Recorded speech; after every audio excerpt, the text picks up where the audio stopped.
Hello दोस्तों, आपका स्वागत है हैशटैग सक्सेस विद दीपक में। आज जो हम टॉपिक लेके आ रहे हैं उस टॉपिक का नाम है ऑर्गेनोजेनेसिस।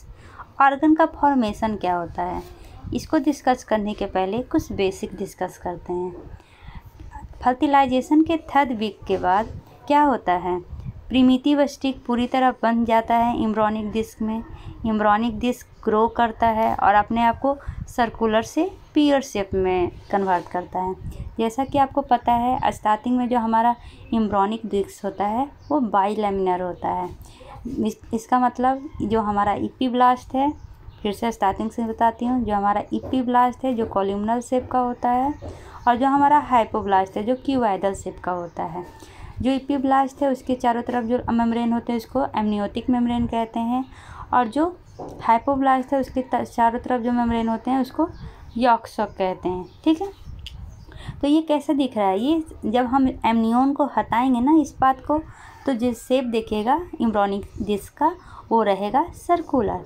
लेकिन धीरे धीरे ये सर्कुलर जो रहता है ये बाद में डेवलप्ड होता है लॉन्गिट्यूडिनल पीयर शेप का। ठीक है, इस तरह का ये डेवलप्ड होता है। तो यहाँ पर जो इपिथेलियम, जो सुपीरियर में इपिथेलियम है उसको क्या कहते हैं, एक्टोडर्म कहते हैं। और जो मेनली क्या करता है, सेंट्रल नर्वस सिस्टम का डेवलपमेंट करता है। और जो नीचे में एपिथेलियम होता है उसको यॉर्क सैक कहते हैं, जो मेनली एंडोडर्म का क्या करता है, डेवलपमेंट करता है। यहाँ तक समझ में आ गया। अब इसी वीक में क्या होता है ना, न्यूरोप्लेट डेवलप्ड होता है जो मेनली नोटोकॉडल प्रोसेस में हेल्प करता है। अगर ये आपको थोड़ा समझने में दिक्कत हो रहा है तो आप जो मेरे प्रीवियस सेक्शन है जिसमें हमने embryology of first week, second week, third week समझाया है वो समझ लीजिए एक बार। उसको समझने के बाद ये जो प्रोसेस है बहुत ही ईजी लगेगा। ठीक है, mainly after 16 day of conception third primitive germ layer developed हो जाता है। इसका मतलब क्या है, जो हमारा एक्टोडर्म है और एंडोडर्म है इसके बीच में क्या होता है, मेजोडर्म का डेवलपमेंट होता है। इसको क्या कहते हैं, इंट्रा एम्ब्रियोनिक मेजोडर्म, इसलिए क्योंकि ये एम्ब्रायो के अंदर है। एम्ब्रायो के बाहर भी एक मेजोडर्म होता है, उसको क्या कहते हैं, एक्स्ट्रा एम्ब्रियोनिक मेजोडर्म। ठीक है, यहाँ तक आपको समझ में आ गया। अब ये जो मेजोडर्म है वो माइग्रेट करता है क्रैनियली। अब क्रैनियली कैसे पता चलेगा, तो आपका जो एक्टोडर्म और एंडोडर्म था और ये क्या बनाता है, यॉर्क सैक, और इसके चारों तरफ क्या होता है, एम्ब्रियोनिक मेम्ब्रेन होता है। क्या है ये, एमनियोटिक मेम्ब्रेन है। और इसके जो तेल वाला पार्ट है वहाँ पर क्या होता है, कनेक्टिंग स्टॉल्क होता है। और हेड वाला पार्ट में क्या होता है, प्रीकॉडल प्लेट होता है। ठीक है, जो मेनली आप जब फर्स्ट सेकंड थर्ड वीक समझिएगा ना तो ये सब नाम आपको बहुत ही ईजी लगेगा। तो इससे हमारा हेड और तेल का पता चलता है। तो जो हमारा मेजोडर्म है वो क्रैनियल मतलब हेड की तरफ मूव करता है on the either side of notochord. ठीक है, नोटोकॉड तो आपको पता है बीच में होता है, उसके दोनों तरफ क्या होता है, हमारा मेजोडर्म मूव करता है क्रैनियली। और फॉर्मेशन क्या का करता है, कार्डियोजेनिक एरिया का। ठीक है, ये मेनली आप जब हमारा फोल्डिंग ऑफ एम्ब्रायो पढ़िएगा ना तब ये बात आपको अच्छे से समझ में आएगा। ठीक है, इसलिए हार्ट का डेवलपमेंट हो जाता है उस एरिया में। बाद में जब थर्ड वीक के बाद में क्या होता है, मेनली जो एक्स्ट्रा एम्ब्रियोनिक मेजोडर्म है वो ज्वाइन कर जाता है किसके साथ, यॉर्क सैक के साथ, और उसके बाद वो मेम्ब्रेन का डेवलपमेंट स्टार्ट कर देता है। ठीक है, इंट्रा एम्ब्रियोनिक मेजोडर्म डेवलप्ड होता है आइदर साइड ऑफ नोटोकॉड। ठीक है, मेनली जो हमारा नोटोकॉड है उसके दोनों तरफ क्या होता है, इंट्रा एम्ब्रियोनिक मेजोडर्म डेवलप्ड हो जाता है। और मेनली आप जब मेरा इंट्रा एम्ब्रियोनिक मेजोडर्म टॉपिक पढ़िएगा ना तो ये वाला पैराग्राफ समझ में आएगा। ये क्या होता है ना, मान लीजिए ये क्या है, हमारा नोटोकॉड है और यहाँ पर हमारा मेजोडर्म है। ठीक है, तो नोटोकॉड क्या होता है, डेवलप करता है कहाँ से, हेंसन नोड से कहाँ तक, प्रीकॉर्डियल प्लेट तक। तो ये हमारा मान लीजिए नोटोकॉड है। इसके दोनों तरफ क्या होता है, एक सिगमेंटेड पाथ बनते हैं मेजोडर्म का, उसको कहते हैं पारा एक्सियल मेजोडर्म। उसके साइड में दोनों तरफ क्या होता है, एक ग्रुप बनता है जिसको कहते हैं लॉन्गिट्यूडिनल ग्रुप, और बाकी जो बच गया उसको कहते हैं लेटरल प्लेट। ठीक है, और ये क्या करता है, अलग अलग ऑर्गन का डेवलपमेंट करता है। तो वही कह रहा है, जो पारा एक्सियल कॉलम है वो थिन होता है। ठीक है, लेटरल प्लेट से यहाँ तक समझने में कोई प्रॉब्लम नहीं है। जो लेटरल प्लेट है मेजोदर्म का, वो मेनली सेपरेट करता है किसके से, जो हमारा पैराएक्सियल है, किसके द्वारा, एक लॉन्गिट्यूडिनल ग्रुप के द्वारा। उसको इंटरमीडिएट मेजोदर्म भी कहते हैं। ये जो पैराएक्सियल मेजोदर्म है वो डेवलप करता है सोमाइट्स को, ठीक है। आर्टिस पेयर ऑफ सोमाइट्स मेनली 10 दिन में डेवलप्ड हो जाता है, लेकिन टोटल कितने होते हैं, तो 42 से 44 पेयर सोमाइट्स होते हैं। ये वाला पार्ट अगर आपको अच्छी तरह समझना है तो मेरा इंट्रा एम्ब्रियोनिक मेजोदर्म जो वीडियो है मेनली लिंक में दिया हुआ है नीचे, आप वहाँ पर जाके देख सकते हैं, वो बहुत अच्छे से समझ में आ जाएगा, ठीक है। एंजियोजेनेसिस नाम से देखिए, एंजियोजेनेसिस मतलब क्या होता है, ब्लड वेसल का फॉर्मेशन। ये मेनली एक्स्ट्रा एम्ब्रियोनिक मेजोदर्म से होता है, ठीक है। और एक्स्ट्रा एम्ब्रियोनिक मेजोदर्म क्या है, तो आपको पता है ये हमारा क्या है, एक्टोदर्म, एंडोदर्म, बीच में क्या होता है, नोटोकॉड होता है। एक्टोदर्म मान लीजिए जो इपीब्लास्ट है उसको जो कवर करता है उसको क्या कहते हैं, एमनियन। हाइपोब्लास्ट जिसको कवर करता है उसको कहते हैं यॉर्क सैक। और बीच में इंट्रा एम्ब्रियोनिक मेजोदर्म होता है, लेकिन इसको चारों तरफ से एक्स्ट्रा एम्ब्रियोनिक मेजोदर्म कवर किया रहता है। अगर इसके बारे में नहीं पता है तो आप सेकेंड वीक ऑफ डेवलपमेंट में जाके देख सकते हैं, ठीक है। तो ये जो एक्स्ट्रा एम्ब्रियोनिक मेजोदर्म यॉर्क सैक की तरफ है ना, यही फॉर्मेशन करता है एंड ब्लड वेसल का, और ये मेनली 15वां से 16वां दिन होता है। तो ये होता किससे डेवलपमेंट, तो सबसे पहले क्या होता है, मेसेनकाइमल सेल का फॉर्मेशन होता है जो एंजियोब्लास्ट कहलाता है। ये अपने आप को एग्रीगेट कर लेता है और एक मास बनाता है, ठीक है। और कॉर्ड को क्या कहते हैं, ब्लड आइलैंड। इसी ब्लड आइलैंड में ये मास क्या होता है, जो एंजियोब्लास्ट होता है वो अपने आप को अरेंज कर लेता है और फॉर्म करता है प्रिमिटिव इंडोथेलियम को, ठीक है। अब ये जो आइसोलेटेड वेसल है यही मिलकर क्या बनाता है, चैनल बनाता है। और इंडोथेलियल बडिंग के कैसे करता है, ये जो चैनल है वो धीरे धीरे ग्रो करता है किसके द्वारा, इंडोथेलियल बडिंग के द्वारा, ठीक है। अब ये जो प्रिमिटिव ब्लड सेल है यही डेवलप करेगा क्या को, इंडोथेलियल सेल को, ठीक है। और मेनली कहाँ पर, तो यॉर्क सैक और एलेंटोइस के पास। अब ब्लड फॉर्मेशन तो हो गया, तो ब्लड फॉर्मेशन स्टार्ट हो गया, नहीं, अभी तक सिर्फ वो बना है, ब्लड वेसल्स बने हैं, उसके चैनल बने हैं। ब्लड फॉर्मेशन कब स्टार्ट होता है, जब तक कि सेकेंड मंथ ऑफ गेस्टेशन ना हो जाए, क्योंकि जो मेनली पहला जो ब्लड का फॉर्मेशन होता है वो मेनली लीवर में होता है, बाद में स्प्लीन, बोन मैरो और लिम्फ नोड में होता है, ठीक है। अब ये जो ये मेसेनकाइमल सेल है जो प्रिमिटिव इंडोथेलियम के चारों तरफ होता है वो डिफ्रेंशिएट कर जाता है क्या में, तो जैसे लिख देती हूँ, मेसेनकाइमल सेल क्या होता है, डिफ्रेंशिएट कर जाता है दो पार्ट में, मैस्कुलर में और कनेक्टिव टिश्यू में, कनेक्टिव टिश्यू एलिमेंट में, मतलब मैस्कुलर एलिमेंट में और कनेक्टिव टिश्यू एलिमेंट में, यहाँ पर दिया हुआ है, ठीक है। यहाँ तक समझ गए। जो हमारा मेसेनकाइमल सेल है वो दो पार्ट में सेपरेट कर गया है। अब जो प्रिमिटिव हार्ट फॉर्म होता है इस मेसेनकाइमल सेल से वो मेनली कार्डियोजेनिक एरिया में होता है, ठीक है। अब ये जो पेयर्ड इंडोथेलियल सेल है जिसको हम क्या कहते हैं, जो ये पेयर इंडोथेलियल चैनल है जिसको हम हार्ट ट्यूब भी कहते हैं, वो मेनली डेवलप करता है जब थर्ड वीक समाप्त हो जाता है और फिर ये फ्यूज कर जाएगा और ये फ्यूज करके क्या बनाएगा, प्रिमिटिव हार्ट बनाएगा।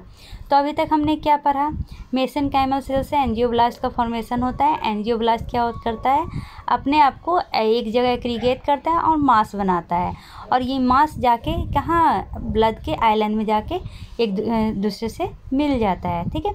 अब ये वेसल क्या करता है, चैनल को फॉर्म करता है। ये चैनल क्या होता है, इंडोथेलियल बडिंग के एडजेंट साइड में जाके ग्रो करने लगता है, ठीक है।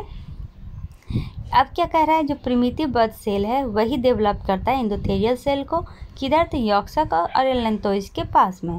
लेकिन क्या ब्लड फॉर्मेशन स्टार्ट हो जाता है, नहीं, ब्लड फॉर्मेशन स्टार्ट तब तक नहीं होता है जब तक कि लीवर का फॉर्मेशन ना हो, बाद में spleen, bone marrow, lymph node का फॉर्मेशन होता है, ठीक है। अब क्या कह रहा है, अब ये मेसेनकाइमल सेल क्या होगा, जो सराउंडेड किया हुआ है प्रिमिटिव इंडोथेलियल सेल को, वो डिफ्रेंशिएट हो जाएगा दो पार्ट में, मैस्कुलर एलिमेंट और कनेक्टिव टिश्यू एलिमेंट। प्रिमिटिव जो हार्ट है इसी तरह से बनता है मेसेनकाइमल सेल से, कार्डियोजेनिक एरिया में, ठीक है। जो हमारा पेयर इंडोथेलियल चैनल है, जिसको हम हार्ट ट्यूब भी कहते हैं, वो थर्ड वीक के ख़त्म होते होते तक फ्यूज करके बना देता है प्रिमिटिव हार्ट, ठीक है। बाय द 21st डे, माने 21st डे में क्या होता है, ये प्रिमिटिव जो हार्ट है वो लिंक कर जाता है blood vessel of the embryo से, ठीक है, और फॉर्म करता है हमारा प्रिमिटिव कार्डियोवास्कुलर सिस्टम। यहाँ तक समझ में आ गया। अब ये जो ब्लड सर्कुलेशन है स्टार्ट करता है, इस समय स्टार्ट हो जाता है जब जो हमारा प्रिमिटिव हार्ट ट्यूब है ना, जब लिंक करता है ब्लड वेसल से, तब हमारा ब्लड सर्कुलेशन स्टार्ट हो जाता है, ठीक है। जो कार्डियोवास्कुलर सिस्टम है ये फर्स्ट फंक्शनिंग ऑर्गन है हमारे एम्ब्रायो के अंदर। अगर पूछेगा कौन एम्ब्रायो के अंदर सबसे पहला ऑर्गन कौन सा है जो फंक्शन करता है, तो ये कार्डियोवास्कुलर सिस्टम है। बाकी जो ऑर्गन है वो मेनली 4th वीक से 7th वीक ऑफ गेस्टेशन में वर्क करते हैं, ठीक है। अब देखते हैं ये तेराटोजेनिक इवेंट कैसे होता है। तेराटोजेनिक इवेंट मतलब कि क्या होगा, कोई एबनॉर्मलिटी या मेलफॉर्मेशन होना। तो ये मेनली जो कार्डिक में है वो एम्ब्रियोनिक पीरियड में होता है, ठीक है। लेकिन जो कार्डियोवास्कुलर मेलफॉर्मेशन अगर ऑकर हुआ तो होगा कब, एम्ब्रियोनिक पीरियड में। लेकिन बाकी जो जीआई है ये सब का है वो बाद में होगा। लेकिन जब जो तेराटोजेनिक है वो अगर इम्प्लांटेशन से पहले हुआ तो मेलफॉर्मेशन नहीं होगा, हमारा एम्ब्रायो ही लॉस हो जाएगा। मतलब कि वो क्या हो सकता है, एबॉर्शन हो सकता है, ठीक है। ये जो तेराटोजन है वो डिपेंड करता है इंडिविजुअल का जेनेटिक मेकअप पे और इन्वायरमेंटल फैक्टर पे, ठीक है। और भी चीज़ें हैं जैसे कि जो एम्ब्रियोनिक डेवलपमेंट स्टेज है ना, उसमें कैसे तेराटोजन एक्सपोजर हुआ है, क्या वो कोई केमिकल के कारण हुआ है, क्या कोई फिजिकल उसका कंडीशन है, ये सब पे डिपेंड करता है। और दूसरा ड्यूरेशन ऑफ एक्सपोजर, कब तक वो एक्सपोजर है। अगर कोई केमिकल एक्सपोज कर रहा है तो कब तक एक्सपोज कर रहा है। अगर कोई फिजिकल फिनोमिना जैसे कि टेम्परेचर एलिवेट कर गया है, इरिटेशन हो रहा है, तो वो कब तक हो रहा है। तो दो चीज़ों पे मेनली ये डिपेंड करता है, एक तो डोज ऑफ तेराटोजन और एक ड्यूरेशन ऑफ एक्सपोजर, ठीक है। जो हमारा एम्ब्रायो है ना वो मोस्ट सेंसिटिव होता है, कब, तो ऑर्गेनोजेनेसिस के समय। तो मेनली वो कब होता है, तो 18 से 56 दिन बाद, ठीक है, पोस्ट कंसेप्शन में। प्रायर टू डे 18 डे के पहले एक्सपोजर मेनली क्या करता है, या तो एम्ब्रायो को क्या करेगा, डेथ कर देगा, या मिसकैरेज होगा, या कोई इफेक्ट नहीं होगा। मतलब 18 दिन तक कुछ भी नहीं होता है। मतलब एम्ब्रायो में अगर 18 दिन तक कोई तेराटोजन आया तो उसमें क्या होगा, मेल फॉर्मेशन से ज़्यादा हमारा जो एम्ब्रायो है उसका मिसकैरेज होने का दर है, ठीक है। ये समझ गए। जो तेराटोजन एक्सपोजर है अगर एम्ब्रियोनिक पीरियड के बाद हुआ तो ये या तो इंजरी करेगा या एम्ब्रायो को किल कर देगा, या क्या कर सकता है, डेवलपमेंटल या ग्रोथ में रिटार्डेशन कर सकता है। लेकिन यूजुअली कोई भी स्पेसिफिक मालफॉर्मेशन के लिए रिस्पॉन्सिबल नहीं होता है। तो एम्ब्रियोनिक डेवलपमेंट मेनली कंप्लीट कब होता है, तो 56 डे फ्रॉम फर्टिलाइजेशन और 70 day from the last menstrual period follow करता है उसके बाद फीटल स्टेज में। मतलब समझ गए, जब अगर एम्ब्रियोनिक पीरियड में कोई भी तेराटोजन अगर अपीयर हुआ तो मेनली ये एम्ब्रायो को किल कर सकता है, एबॉर्शन होने का दर है in spite of malformation mainly organogenesis में होता है, ठीक है, या फीटल स्टेज में होता है। यहाँ तक समझ में आ गए। चलिए development of genito urinary system देखते हैं। इसमें क्या है, जो मेनली डेवलपमेंट होता है जेनाइटो यूरिनरी ऑर्गन का, वो इन्वॉल्व होता है डेवलपमेंट ऑफ रीनल सिस्टम में, ठीक है। तो क्या कह रहा है, जेनाइटो मतलब हमारा जेनाइटल, ठीक है, और यूरिनरी मतलब क्या होता है, यूरिनरी सिस्टम, जिसमें हम किडनी सबके बारे में पढ़ते हैं, और जेनाइटो में मेनली हमारा गोनेट्स के बारे में पढ़ते हैं। तो सबसे पहले आते हैं रीनल डेवलपमेंट में। तो रीनल डेवलपमेंट होता किसके द्वारा है, तो नेफ्रोजेनिक कोड के द्वारा होता है। जो नेफ्रोजेनिक कोड है ना वही फॉर्म करता है इंटरमीडिएट मेजोडर्म। जैसा कि मैंने आपको बताया था, आप मेरा पिछला वीडियो देखे होंगे जिसमें क्या पढ़ाया था मैंने, इंट्रा एम्ब्रियोनिक मेजोडर्म के बारे में पढ़ाया था।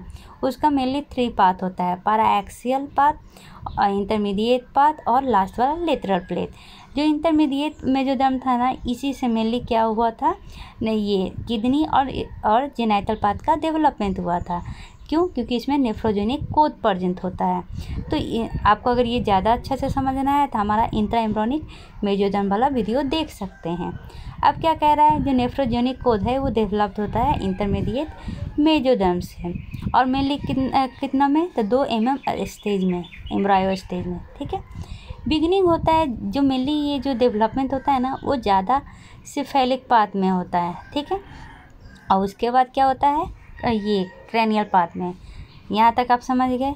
ये जो स्क्रीत्री, ये जो रीनल डेवलपमेंट है, इसमें मेनली 3 सेट होते हैं स्क्रीत्री डक्ट और ट्यूबुल्स के। क्या 3 सेट ऑफ स्क्रीत्री डक्ट ट्यूबुल्स के जो डेवलप्ड होते हैं बायलेटरल। आप किडनी सबका शेप देखिएगा तो एक इधर होता है किडनी, एक इधर होता है।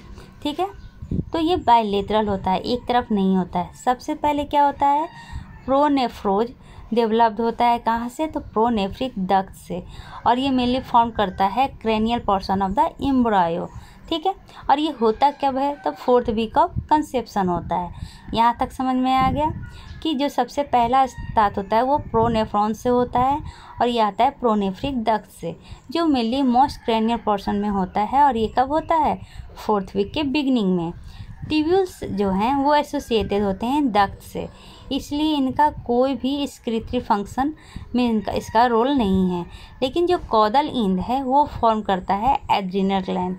यहाँ तक समझ में आ गया। ट्यूब्यूल्स एसोसिएटेड होता है डक्ट से, जिसका भी कोई भी स्क्रीटरी फंक्शन से रोल नहीं है ह्यूमन में, और जो कॉडल इंड है वो फॉर्म करता है एड्रिनल ग्लैंड को। ठीक है, अगर आप ये इसका सही से वीडियो देखना चाहते हैं, एक सेपरेट वीडियो, तो आप मेरे लिंक में जाके देख सकते हैं।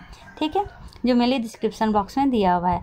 4th वीक ख़त्म होने के बाद सेकंड सेट ऑफ ट्यूब्यूल्स आता है, जिसको क्या कहते हैं, मेसोनेफ्रिक ट्यूब्यूल्स। जो पहला 3 सेट ऑफ ट्यूब्यूल्स था उसको क्या कहते हैं, प्रोनेफ्रॉन, जिससे मेनली क्या डेवलपमेंट हुआ था, क्रैनियल पोर्शन डेवलप्ड हुआ था। अब जब 4th वीक का लास्ट आने लगा तो second set of tubules start होते हैं, उसको कहते हैं मेसोनेफ्रिक ट्यूब्यूल्स। ठीक है, वो मेनली डेवलप करता है मेसोनेफ्रिक डक्ट को से, जो मेनली डेवलप्ड होता है मेसोनेफ्रिक डक्ट से। ठीक है, इसमें क्या क्या होते हैं, tuft of capillary, glomerulus, tubules for tubules for secretory purpose. मतलब इससे मेनली कैपिलरी फॉर्म होता है, ग्लोमेरुली फॉर्म होता है, और ट्यूब्यूल्स फॉर्म होता है, जो स्क्रीटरी पर्पस के लिए हेल्पफुल होता है। जो प्रोनेफ्रॉन से जो डेवलपमेंट हुआ था ट्यूब्यूल्स का, उसका स्क्रीटरी फंक्शन से कोई लेना देना नहीं था। लेकिन ये मेसोनेफ्रिक से जो डेवलप्ड हुआ है ट्यूब्यूल्स, उसका स्क्रीटरी फंक्शन से लेना देना है। ठीक है, यहाँ तक तो समझ में आ गया। अब जो ये मेसोनेफ्रिक फंक्शन है वो मेनली करता कैसे है, तो ये बाद में फीटल किडनी बनता है जो प्रोड्यूस करता है यूरिन, और ये मेनली कब होता है, तो अबाउट 2 या 3 वीक में। ठीक है, अब न्यू ट्यूब्यूल्स बन गया।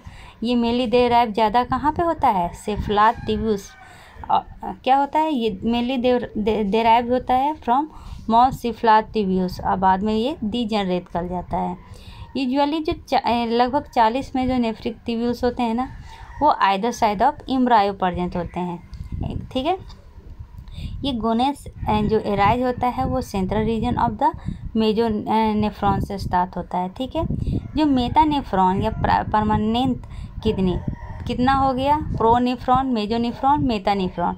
जो मेटानेफ्रॉन है यही क्या करता है, परमानेंट किडनी का डेवलपमेंट करता है, जो mainly 5th week of gestation में होता है, और ये इसका फंक्शन कब स्टार्ट होता है, तो 7th वीक में या अर्ली 8th वीक में। ठीक है, ये जो मेटानेफ्रॉन है यही क्या करता है, फॉर्म करता है मेटानेफ्रोजेनिक मास ऑफ मेसोडर्म, जो मेनली कॉडल पोर्शन में होता है। ठीक है, और कॉडल पोर्शन में होता है किसके, नेफ्रोजेनिक कोड के, और फॉर्म करता है डक्टल सिस्टम को।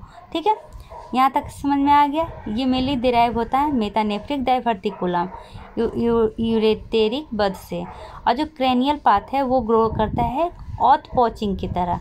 ठीक है, ऑथ पोचिंग की तरह, और ये इंटर करता है क्लोका में। यहाँ तक समझ में आ गया। ये जो मेटानेफ्रिक डक्ट है ये गिव राइज टू यूरेटर, ये यूरेटर को क्या करता है, फॉर्म करता है, रीनल पेल्विस को फॉर्म करता है, कैलिक्स को फॉर्म करता है, और कलेक्टिंग ट्यूब्यूल्स को फॉर्म करता है, जिससे क्या होता है हमारा एडल्ट किडनी बनता है। ठीक है, आपको समझ में आ गया ये प्रोनेफ्रोस, मेजोनेफ्रोस और मेटानेफ्रोजेनिक, यहाँ तक समझ में आ गया। अब ये जो मेनली मेटानेफ्रिक किडनी बनता है ये एक पेल्विक ऑर्गन है, लेकिन बाद में ये डिफ्रेंशिएट ग्रोथ करके चला जाता, लोकेशन इसका जो हो जाता है वो लंबर लीजन में हो जाता है। जो फीटस है हमारा फीटस, वो जो यूरिन प्रोड्यूस करता है वो 8 वीक ऑफ गेस्टेशन से प्रोड्यूस करने लगता है। ठीक है, starting in the second trimester के स्टार्ट होते होते तक जो फ्यूटर यूरिन है वो मेजर कंट्रीब्यूटर बन जाता है, किसके लिए? एमनियोटिक फ्लूइड के वॉल्यूम के लिए। ठीक है, फीटस क्या होता है, एमनियोटिक फ्लूइड को सॉलो करता है और उसके अंदर सर्कुलेशन होता है और वो डाइजेस्टिव सिस्टम के थ्रू बाहर निकल जाता है। लेकिन अगर इसमें कोई एबनॉर्मलिटीज होगा तो ये फंक्शन सही से नहीं हो पाएगा। ठीक है, अगर ये फंक्शन सही से नहीं हुआ तो क्या हो सकता है, जो हमारा एमनियोटिक फ्लूइड होगा वो लिटिल या ना के बराबर होगा। तो अगर लिटिल हुआ तो उसको कहेंगे ओलिगोहाइड्राम्नियोन, और अगर ना हुआ तो उसको कहेंगे एनहाइड्राएमनियोस। ठीक है, लेकिन अगर स्ट्रक्चरल एबनॉर्मलिटी हुआ जीआई ट्रैक्ट का या न्यूरोमस्कुलर का, तो उसके कारण क्या हो जा सकता है, हमारा जो फीटस है वो सॉलो नहीं करेगा, जिसके कारण क्या हो जाएगा, एमनियोटिक फ्लूइड ज़्यादा हो जाएगा और जिसको कहते हैं पॉलीहाइड्रियोएमनियोन्स। ठीक है, कोजेनाइटल एबनॉर्मलिटी मेनली 2 तरह का होता है, या तो फ्लूइड हो ही ना या लिटिल हो, तो उसको कहेंगे ओलिगोहाइड्रोएमनियोन या एनहाइड्रोएमनियोन। और अगर उसको वो इनगल्फ सॉलो ही नहीं किया तो क्या होगा, बहुत सारा एमनियोटिक फ्लूइड हो जाएगा, जिसके कारण क्या हो सकता है, पॉलीहाइड्राएमनियोन। चलिए देखते हैं ब्लेडर और यूरेथ्रा के बारे में। तो ये मेनली फॉर्मेशन इसका कहाँ पे होता है, तो कॉडल पाथ में होता है। तो आप देखे होंगे जब एम्ब्रियोनिक डिस्क का डेवलपमेंट पढ़ रहे थे तो सबसे ऊपर जो होता है वो प्री कॉडल प्रेथ होता है, जो मेनली माउथ ये सब का फॉर्मेशन करता है, और नीचे में क्लोकल मेम्ब्रेन होता है जो हमारा रिप्रोडक्टिव सिस्टम और जेनेटिक सिस्टम का फॉर्मेशन होता है यहाँ पे। ठीक है, तो यहाँ पर जो एम्ब्रियोनिक क्लोका होता है वो डिवाइड करता है यूरोरेक्टम सेप्टम के द्वारा, और 2 पार्ट में डिवाइड करेगा, या तो वो डॉर्सल होगा या वेंट्रल होगा। ठीक है, अगर डॉर्सल होगा तो क्या का फॉर्मेशन करेगा, रेक्टम का, और वेंट्रल होगा तो यूरोजेनाइटल साइनस का। चलिए पिक्चर के थ्रू देखते हैं। यही हमारा क्लोकल पाथ है, जिसको कहते हैं क्लोकल मेम्ब्रेन, और ये यहाँ पर क्या है हमारा यूरोरेक्टल सेप्टम, जो मेनली क्लोका को डिवाइड किया है 2 पार्ट में। ठीक है, अब 2 पार्ट में कौन कौन सा, तो वेंट्रल वाला पार्ट क्या है, यूरोजेनाइटल साइनस, और डॉर्सल वाला पार्ट क्या है, ये रेक्टम। ठीक है, यहाँ तक आपको समझ में आ गया। अब क्या कह रहा है कि जो यूरोजेनाइटल साइनस है वो बाद में 3 पार्ट में डिवाइड होता है। कौन कौन सा पार्ट, तो cranial portion, mainly cranial portion को क्या कहते हैं, वेसिको यूरेथ्रल कैनाल, जो कंटिन्यूअस करता है एलेंटोइस के साथ। फिर मिडिल पेल्विक पोर्शन, और तीसरा होता है कॉडल पोर्शन। कॉडल पोर्शन कौन सा होता है, तो यूरोजेनाइटल साइनस, जो मेनली कवर होता है यूरोजेनाइटल मेम्ब्रेन के द्वारा। ठीक है, पिक्चर के थ्रू देखते हैं। क्या था हमारा, यूरोजेनाइटल साइनस 3 पार्ट में डिवाइड हुआ है। ठीक है, तो जो वेसिकल पार्ट था, जो सबसे ऊपर वाला पार्ट था, वो किससे कम्युनिकेट करता है, एलेंटोइस के साथ। ठीक है, दूसरा जो पार्ट है उसको क्या कहते थे, फेलिक पार्ट, और तीसरा पार्ट क्या था, फैलिक पार्ट। फैलिक पार्ट में क्या था, यूरोजेनाइटल ऑर्गन था, जो मेनली कवर होता है यूरोजेनाइटल मेम्ब्रेन से। ठीक है, तो ये आप तीनों पार्ट समझ में आ गया। चलिए आगे पढ़ते हैं। अब जो एपिथेलियल सेल है ब्लेडर का, वो डेराइव होता है इंडोडर्म से।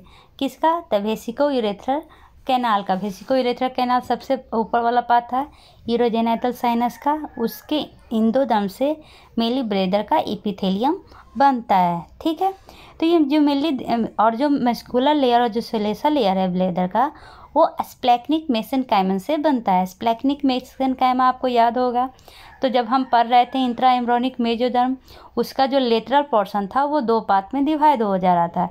एक तरफ क्या था, एमनियोन की तरफ गया था, और दूसरा यॉर्क सैक की तरफ गया था। जो यॉर्क सैक की तरफ गया था उसी को क्या कहते हैं, स्प्लैक्निक मेसेनकाइम। उससे ही मेरे लिए क्या होता है, मस्कुलर लेयर और सेरोसा का डेवलपमेंट होता है। ठीक है, अब जैसे जैसे ब्लेडर डेवलप कर रहा है, जो उसका कॉडल पाथ है वो मेनली मेसोनेफ्रिक डक्ट होता है। ठीक है, देखिए जब किडनी का फॉर्मेशन होता है ना तो सबसे पहले होता है प्रोनेफ्रॉन। प्रोनेफ्रॉन स्टार्टिंग का है, ये फीसेस में भी पाया जाता है, बाद में ये डीजनरेट कर जाता है। उसके बाद आता है मेजोनेफ्रॉन। इससे क्या होता है, मेनली ये ब्लेडर का कॉर्डल पोर्शन बनता है और बाद में ये भी ख़त्म हो जाता है। और जो परमानेंट किडनी बनाता है उसका नाम है मेटानेफ्रिक डक्ट। ठीक है, तो वही कह रहा है जो जैसे जैसे ब्लेडर डेवलप्ड होता है उससे उससे मेजोनेफ्रिक डक्ट क्या हो जाएगा, इनकॉर्पोरेट करेगा डोर्सल वॉल से। और जो पार्ट बच गया मेजोनेफ्रिक डक्ट का वो क्या करेगा, पॉइंट बनेगा जहाँ से मेटानेफ्रिक डक्ट का फॉर्मेशन होगा। ठीक है, जो मेटानेफ्रिक डक्ट है वो कहाँ पर होता है, ब्लेडर के अंदर से लिया जाता है और फॉर्म करता है ट्राइगोन। क्या फॉर्म करता है, ट्राइगोन फॉर्म करता है, इस तरह का स्ट्रक्चर फॉर्म करता है। ठीक है, अब ये स्ट्रक्चर कैसा ओरिजिन होता है, तो मेजोडर्मिन ओरिजिन होता है। ठीक है, इसमें मेनली क्या होता है, तो जो इपिथेलियर होता है ना वो इंडोडर्मल इपिथेलियर होता है, मतलब इंडोडर्म से जो इपिथेलियल सेल है वो बनता है। ठीक है, यहाँ तक समझ गए। अब आते हैं यूरेटर के बारे में। यूरेटर डेराइव होता है मेटानेफ्रिक डक्ट। बताया था ना 2 डक्ट होता है, 3 डक्ट होता है। प्रोनेफ्रिक के नीचे से क्या होता है, मेटानेफ्रिक डक्ट स्टार्ट होता है। मेटानेफ्रिक के नीचे से स्टार्ट होता है मेजोनेफ्रिक। ठीक है, जो मेनली किडनी का फॉर्मेशन करता है। ये क्या है, ये मेजो है, यहाँ से क्या हुआ है, यूरेथ्रिक बद आया है।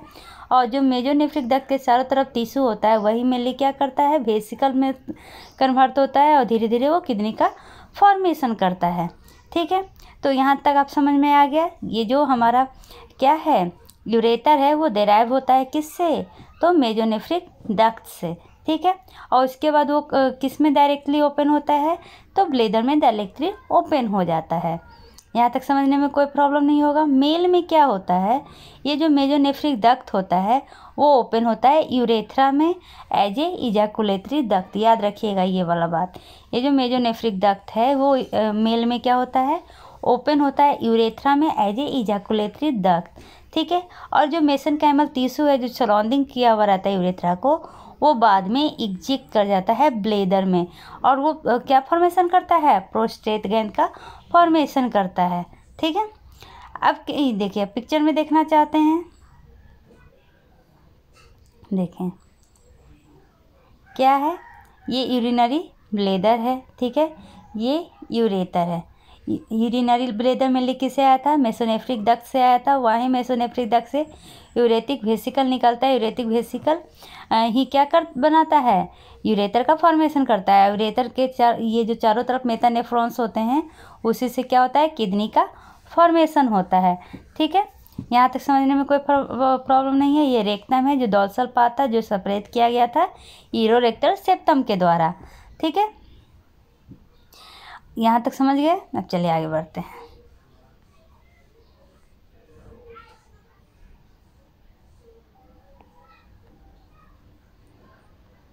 अब क्या कह रहा है, जो डेवलपमेंट होता है ना ये मेल और फीमेल यूरिनरी सिस्टम का, वही नीचे पिक्चर में दिखाया हुआ है जो मैंने अभी आपको दिखाया। अब क्या कह रहा है, जो इपिथेलियल सेल होता है फीमेल यूरेथ्रा का वो डेराइव होता है इंडोडर्म से। तो ये तो मेल में भी इंडोडर्म से ही हुआ था, तो कोई डिफरेंस नहीं है। जो यूरेथ्रल स्पिंक्चर होता है वो डेवलप्ड होता है मेसेनकाइमल के कंडेंसन से, तो ये भी दोनों में सेम है। कहाँ पे, तो around urethra. After the division of 12 to 15 mm embryo, cloaca का डिवीजन जब होता है उसके बाद क्या होता है, मेसेनकाइमल का कंडेंसेशन होता है और यूरेथ्रल स्पिंक्चर का डेवलपमेंट होता है। अब क्या होगा, opening of the anal canal, ये मेनली 20 to 30 mm स्टेज पे होता है जहाँ पर पिवोरेक्टालिस मसल अपीयर होता है।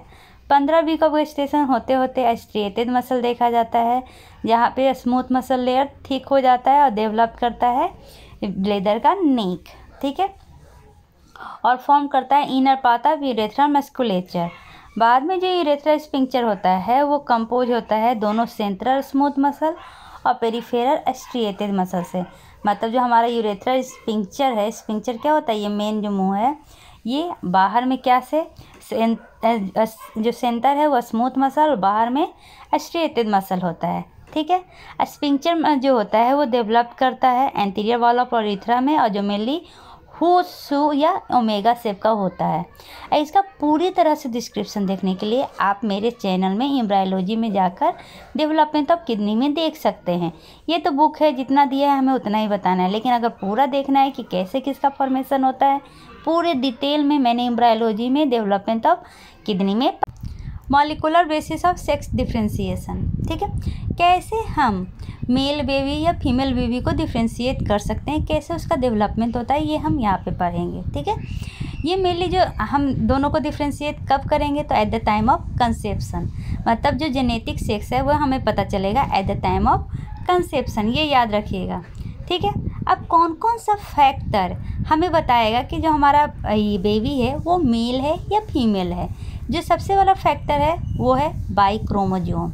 By chromosome he development of testis करता है। और जो हमारा सेकेंडरी सेक्सुअल कैरेक्टर है, जैसे पेनिस का डेवलपमेंट होना, स्क्रोटम का बनना, ये सब मेनली ये बाई क्रोमोजोम के कारण ही होता है। और जो सबसे मेन काम है कि ये सप्रेस करता है मुलेरियन सिस्टम को। मुलेरियन सिस्टम को सप्रेस करने का क्या मतलब है? मुलेरियन सिस्टम जो मेनली पारामेसोनेफ्रिक से डेवलप्ड हुआ है, ये फीमेल रिप्रोडक्टिव सिस्टम का डेवलपमेंट करता है, जैसे फैलोपियन ट्यूब, यूट्रस। तो अगर मेल बेबी है तो उसमें अगर ये सब हो जाएगा तो ये एबनॉर्मलिटीज हो जाएंगी। इसलिए जो बाई क्रोमोजोम है वो मुलेरियन सिस्टम को क्या करता है? सप्रेस करता है, ठीक है। लेकिन अगर मान लीजिए किसी बेबी में बाई क्रोमोजोम नहीं हुआ तो क्या होगा? तो उसमें फीमेल नेचर दिखेगा, ठीक है। तो ऐसा मन में आता होगा ना कि ठीक है फीमेल तो होता है मुलेरियन ग्लैंड से, तो मेल में कौन सा ग्लैंड होता है? उसमें होता है वोल्फेरियन ग्लैंड, जो मेनली आता है मेसोनेफ्रिक सिस्टम से, ठीक है। याद रखिएगा, पारामेसोनेफ्रिक से मुलेरियन और वोल्फेरियन किससे? मेसोनेफ्रिक से। डब्लू को उल्टा कर देंगे तो क्या आ जाएगा? एम, ठीक है। और पी एम, तो पी से कर दीजिएगा मुलेरियन, ठीक है। यहाँ तक समझ में आ गया। अब दूसरा फैक्टर कौन सा था? तो दूसरा फैक्टर है SRY प्रोटीन। SRY प्रोटीन, ये जो बाई प्रोटीन है ना, उसका जो शॉर्ट आर्म है उस पे ये प्रेजेंट होता है SRY प्रोटीन। ये मेनली ट्रांसक्रिप्शन फैक्टर है और जो यूज होता है कब? सल्तोरी सेल के डेवलपमेंट में, ठीक है। SRY जीन करता क्या है? तो इस SRY जीन मेनली स्टिमुलेट करता है किसको? SOX9, ये वाला जीन को। ये वाला जीन क्या करता है? तो ये वाला जीन बहुत ही ज़्यादा ज़रूरी है मेल सेक्स डिफ्रेंशिएशन को। कौन सा? SOX9, याद रखेगा, SOX9, SOX9, ठीक है। अब यहाँ तक समझ में आ गया। अगर किसी में ये SRY जीन या SOX9 एब्सेंट हुआ या म्यूटेशन हो गया तो क्या होगा? उस मेल में बाहर से माने फिनोटाइपिक क्या रहेगा? वो फीमेल रहेगा। फिनोटाइपिक फीमेल कहने का क्या मतलब है? एक्सटर्नल कैरेक्टर जो है वो फीमेल का रहेगा, ठीक है। अब ये समझ में आ गया। अब ये जो SRY या SOX9 है वो कैसे करता है काम? तो ये दो जीन है, कौन सा? ये विलियम ट्यूमर सप्रेसर 1 और स्टेरियोजेनिक फैक्टर 1। विलियम ट्यूमर सप्रेसर 1 को कहा जाता है WT1 और स्टेरियोजेनिक फैक्टर 1 को SF1 कहा जाता है। ये दोनों बहुत ही ज़्यादा इम्पॉर्टेंट है। जो विलियम ट्यूमर सप्रेसर 1 है ये एक ट्रांसक्रिप्शन फैक्टर है जो मेनली डेवलपमेंट करता है यूरिनरी ट्रैक का और गोनेडल टिश्यू का। किस में? मेल में, ठीक है। लेकिन अगर इसका म्यूटेशन हो गया तो क्या हो जाएगा? पहला क्या को करता था? ये यूरिनरी ट्रैक, तो जो बीमारी होगा वो ग्लोमेरुलोस्क्लेरोसिस होगा। दूसरा ये गोनेडल टिश्यू को एक्सप्रेस करता था, तो दूसरा जो बीमारी होगा वो गोनेडल डिसजेनेसिस होगा, ठीक है। यहाँ तक समझ गए। अब जो SF1 था, SF1 क्या था? एस्ट्राइडोजेनिक फैक्टर 1। अगर ये क्या है? ये एक न्यूक्लियर रिसेप्टर है जो नेसेसरी होता है एस्ट्राइडोजेनेसिस के लिए, गोनेडल डिफरेंशिएशन के लिए और एड्रिनल फॉर्मेशन के लिए। अगर ये जीन नहीं रहा तो क्या होगा? हमारा एड्रिनल ग्लैंड नहीं बन पाएगा और SY सेक्स क्या हो जाएगा? रिवर्स हो जाएगा, ठीक है। तो इसमें मेनली हमने मेल के डेवलपमेंट में क्या पढ़ा? दो फैक्टर इम्पॉर्टेंट है, एक बाई क्रोमोजोम जो मेनली क्या डेवलपमेंट करता है? टेस्टिस का। दूसरा SRY या SOX9, ठीक है। ये दोनों किसको इंड्यूस करता है? WT1 विलियम ट्यूमर सप्रेशन 1 और एस्ट्राइडोजेनिक फैक्टर 1 को, ठीक है। अगर जो विलियम ट्यूमर 1 था वो किसको डेवलप करता है, यूरिनरी ट्रैक्ट और गोनेडल टिश्यू को, और जो SF1 था वो किसको करता है, तो मेनली जो होता है वो एड्रिनल ग्लैंड। ठीक है, यहाँ तक समझ में आ गया। अब फीमेल मतलब ओवेरियन फॉर्मेशन में ये जो SRY और जो SOX9 होता है वो एब्सेंट होता है। जैसा कि SRY और SOX9 प्रेजेंट होता है तो वो होता है मेल, लेकिन अगर ये जब एब्सेंट होगा तो क्या होगा, ओवरी का फॉर्मेशन हो जाएगा। एक चीज़ तो आप समझ गए। दूसरा कौन सा है, FOXL2, ये याद रखिएगा। SOX होता है मेल के लिए, FOX होता है फीमेल के लिए। ये एक ट्रांसक्रिप्शन फैक्टर है जो मेनली प्रेजेंट होता है कहाँ पे, फीमेल में, और ये नेसेसरी होता है ग्रेनुलोसा सेल एक्सपेंशन के लिए, जो हमारा ग्रेनुलोसा सेल होता है ना उसके एक्सपेंशन के लिए। ठीक है, अगर इसका म्यूटेशन हो गया मतलब लॉस ऑफ फंक्शन हो गया, जिसके कारण क्या होगा, ओवेरियन फेलुअर होगा, मतलब ओवेरी नहीं बन पाएगा। ठीक है, तो इसके कारण और भी डिजीज क्या हो सकते हैं, BPES, याद रखिएगा। BPES क्या होता है, तो इसका फुल फॉर्म होता है ब्लेफालोफिमोसिस पिटोसिस इपिकैंथस इन्वर्सस सिंड्रोम। अब ये इतना बड़ा सिंड्रोम क्या है, देखने में आपको लग रहा होगा कि ये बहुत ही ज़्यादा ऑड है। ठीक है, तो इसका बहुत ही ईजी मीनिंग होता है। इसका मतलब होता है कि जो हमारा आई है वो कैसा हो जाएगा, ऊपर चढ़ा चढ़ा सा रहेगा। ठीक है, और क्या होगा, हमारा जो पिटोसिस में क्या होता है ना, आँख अपने आप फरकता है, मतलब अपने आप पलक ये हो जाता है, और जो चाइनीज आँख देखे हैं ना वैसा ही हो जाएगा। ठीक है, ये एक बीमारी है। अब दूसरा क्या है, BMP15, ये कहाँ होता है, X क्रोमोजोम पे रहता है, और GDF9 ये क्रोमोजोम नंबर 5 पे रहता है। ये क्या करता है, ग्रेनुलोसा सेल का प्रोफरेशन करता है। मतलब यहाँ से ये समझ लीजिए कि ओवेरियन फॉर्मेशन के लिए ग्रेनुलोसा सेल का एक्सपेंशन होना बहुत ही ज़्यादा ज़रूरी है। उसके लिए पहला कौन सा ट्रांसक्रिप्शन फैक्टर यूज हुआ था, FOXL2, दूसरा कौन सा हुआ BMP15, तीसरा कौन सा हुआ GDF9। ठीक है, आपको पहला बार ये बहुत लग रहा होगा क्या है, लेकिन धीरे धीरे सुनते सुनते आपको याद हो जाएगा। अगर ये नहीं हो पाया, लॉस ऑफ फंक्शन हो गया, तो क्या हो सकता है, ओवेरियन फेलुअर हो सकता है। ठीक है, यहाँ तक हम समझ गए कि molecular basis of sex determination क्या होता है, मेल में होता है 2, एक बाई क्रोमोजोम SRY जीन या SOX9। ठीक है, और WT1 और SF1। फीमेल में क्या होता है कि SRY जीन और SOX9 एब्सेंट हो, और प्रेजेंट क्या हो, FOXL2, BMP15, GDF9। ठीक है, यहाँ तक समझ गए। चलिए आगे आते हैं।